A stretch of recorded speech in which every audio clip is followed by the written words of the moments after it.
جب یہ دیوار تعمیر ہو گئی تو ذوالقرنین نے اللہ کا شکر ادا کیا جس نے یہ دیوار بنانے اور لوگوں کو آئے دن پریشانیوں سے نجات دلانے کی توفیق بخشی۔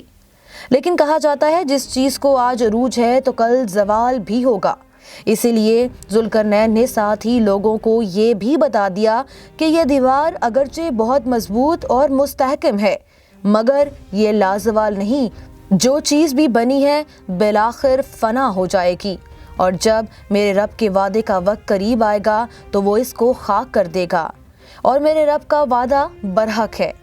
اس وقت آپ کے ذہنوں میں یہ سوال گردش کر رہا ہوگا کہ یہ سدھ ذوالقرنین کون ہے اور کہاں واقع ہے؟ ناظرین، اس میں بھی اختلاف موجود ہے، کیونکہ آج تک ایسی 5 دیواریں معلوم ہو چکی ہیں جو مختلف بادشاہوں نے مختلف علاقوں میں مختلف ادوار میں جنگجوؤں کے حملوں سے بچاؤ کی خاطر تعمیر کروائی تھیں۔ ان میں سے سب سے زیادہ مشہور دیوار چین ہے۔ اس کی لمبائی کا اندازہ 1200 سے لے کر 1500 میل تک کیا گیا ہے اور اب تک موجود ہے، لیکن واضح رہے کہ دیوار چین لوہے اور تانبے سے نہیں بنی ہوئی، نہ وہ کسی چھوٹے کوہستانی درے میں ہے، گیام اینٹوں سے بنی ہوئی دیوار ہے۔ دیوار مارب جو کہ یمن میں ہے، یہ بابت درست ہے کہ دیوار مارب ایک کوہستانی درے پر بنائی گئی تھی، لیکن اس کا مقصد سیلاب کو روکنا تھا۔ لیکن دلچسپ بات یہ ہے کہ وہ بھی لوہے اور تانبے سے نہیں بنی ہوئی، جبکہ علماء اور محققین کی گواہی کے مطابق جو مشہور درہ داریال ہے، یہاں اب تک ایک قدیمی تاریخی لوہے کی دیوار نظر آتی ہے۔ اسی بنا پر بہت سے لوگوں کا کہنا ہے کہ یہی دیوار ذوالقرنین ہے۔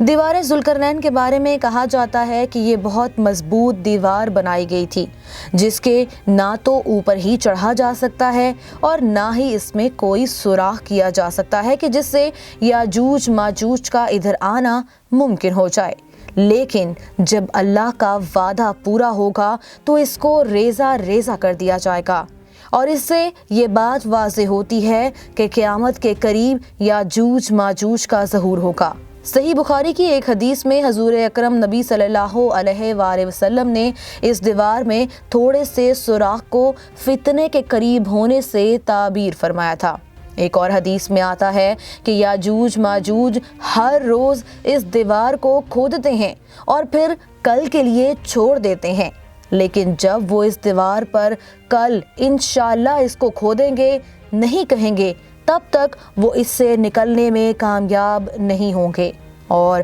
جب وہ ایسا کہہ لیں گے تو دیوار کھل جائے گی، اور یوں یہ یاجوج ماجوج نامی فتنہ اس دیوار سے نکلنے میں کامیاب ہو جائے گا۔ اور جیسا کہ احادیث میں حوالے موجود ہیں، یاجوج ماجوج زمین پر خوب فتنہ اور فساد پھیلائے گا۔ ناظرین، قرآن و حدیث کے حوالے میں یہ بھی بتایا گیا ہے کہ یہ فساد اس قدر سخت ہوگا کہ انسانوں کو بھی کھانے سے گریز نہیں کرے گا۔ جب ایسا ہوگا تو اللہ تعالیٰ کی طرف سے حضرت عیسیٰ علیہ السلام کا حکم ہوگا کہ وہ مسلمانوں کو دور کی طرف جمع کر لیں، کیونکہ یاجوج ماجوج کا حملہ یا مقابلہ کسی کے بس میں نہیں ہوگا۔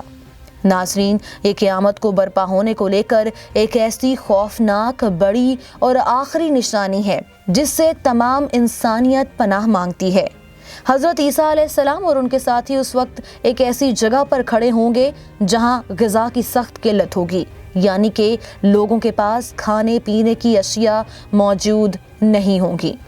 لوگوں کی درخواست پر حضرت عیسیٰ علیہ السلام یاجوج ماجوج کے لیے بد دعا فرمائیں گے، بس اللہ تعالیٰ ان کے گردنوں اور کانوں میں کیڑے پیدا فرما دے گا جو بعد میں پھوڑا بن جائے گا، جس کے پھٹنے سے یہ ہلاک ہونا شروع ہو جائیں گے اور یہ سب مر جائیں گے۔ ان کی لاشوں سے ایک ذرہ زمین بھی خالی نہ ہوگی اور ہر طرف ان کی لاشوں کی گندگی اور بدبو پھیل جائے گی۔ پھر حضرت عیسیٰ بن مریم اللہ سے مدد مانگیں گے، جس پر اللہ تعالیٰ اونٹ کی گردنوں جتنے بڑے ایسے پرندے زمین پر نازل کرے گا جو زمین سے ان کی گندی لاشوں کو اٹھا کر نہ جانے زمین کے کس کونے میں پھینک دیں گے، جس کے بعد آسمان سے ایک رحمت یعنی کہ بارش برسے گی۔ پھر بارش ہوگی اور ساری زمین صاف اور شفاف ہو جائے گی اور ہر طرف خوشحالی ہوگی۔ ایک اور حدیث صحیح مسلم سے روایت ہے کہ یاجوج ماجوج کا ظہور حضرت عیسیٰ علیہ السلام کے نزول کے بعد ان کی موجودگی میں ہوگا،